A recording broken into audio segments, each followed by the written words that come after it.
Deməli, bir nəfər yazıb ki, kommentlərdən birində, sizin kimi yaşamağa nə var ki? Təbii ki, yazmağından görünür ki, adam İslamda düzdür, yaşamaq asandır, amma bir o qədər asan deyil də. O indi elə düşünür ki, biz sanki saqqal saxlamaqla, balağımızı qısaltmaqla demişdik ki, yəni biz bu həyatla bacarmadıq. Da bu müasir dövrlə bacarmadıq, ayaqlaşa bilmirik. Üzümüzdə saqqal saxlayıb insanlardan təzədə olmuşuq ki, daha indi asandı budur. Vallahi belə deyil. Elhamdülillah, İslamı yaşamaq asandır. Kimə ki Allah asanlaşdırıb. Kimi üçün ki Allah asanlaşdırıb, onun üçün asandır. Lakin elə adamlara məsələn mən deyirəm ki, gəl bir gün yaşa görə İslamı. İslamın əmirlərindən, Allahın əmirlərindən birini namaz. Ramazan gələndə oruc. Namazı qıl, orucu tut. Allaha şərik qoşmamaq, bax onu elə. Valideynlərə yaxşı bax. Onlara asilik eləmə. Qonşularla gözəl davran.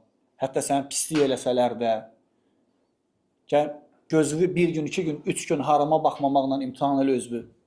Görsən onu bacaracaqsan. Biz demirik, biz bacarırıq, bundan fəxr eləyirik. Biz etiqad edirik ki, Allah bizim üçün asanlaşdırıb. Allah bizə nəsib edir ki, biz bugün İslamı, sələfiliyi, yəni Muhammed sallallahu aleyhi ve sellemin gətirdiyi dini nə artırmadan, nə azaltmadan çalışırıq yaşamağa. Yəni elə də asan deyil də, məsələn, sizin kimi yaşamağa nə var ki? Yox, vallahi çətindir. Çətindir gözü qorumaq, çətindir yalan danışmamaq, çətindir naməhrəm sənə aid olmayan qadınları görəndə yerə baxmaq, onlarla ünsiyyətdə olmamaq, çətindir özünü qorumaq. Alimlərdən biri deyir ki, bilmirlər belə şeyləri, ona görə biz başa düşürük. Biz dua edirik, həmişə deyirik ki, Allah Teala cəmaatımıza, millətimizə hidayət versin. Baxmayaraq ki, onlar belə şeylər deyirlər, amma yenə biz əlhəmdülillah onlara xeyir istəyirik. İbn Baz deyir ki, rahiməhullah, Əl-həyatu fi səbilillah əs'abu minəl-mevti fi səbilillah. Allah yolunda yaşamaq, Allah yolunda ölməkdən daha çətindir. Əgər Allah sənə nəsib eləsə, bir dənə candır. Nəsib eləsə bir candır, sən onu gedib Allah üçün döyüşüb, şəhid olub və s. Allah Teala bizim şəhidlərə rəhmət eləsin. Bir dənə candır, tapşırdın, getdi.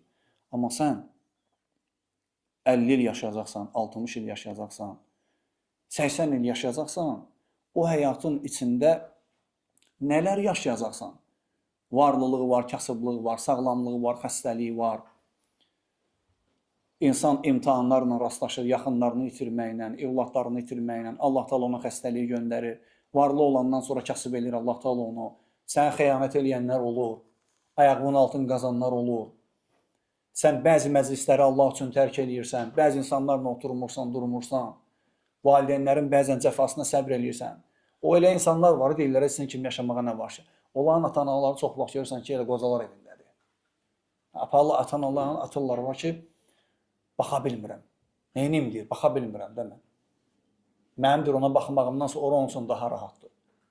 Ya, vallahi, biz çətin də olsa yaşayırıq İslamı, Allahdan kömək istəyirik. Allahdan kömək istəyirik ki, Allah Teala bizim üçün asanlaşdırsın, bizim müvəffəq eləsin. Özümüzdən görmürük onu. Amma elə də sən deyən kimi asan deyil. Sən deyən kimi asan da olsaydı, sən çoxdan baş vurardın. Sən bilirsən ki, İslam çətindir.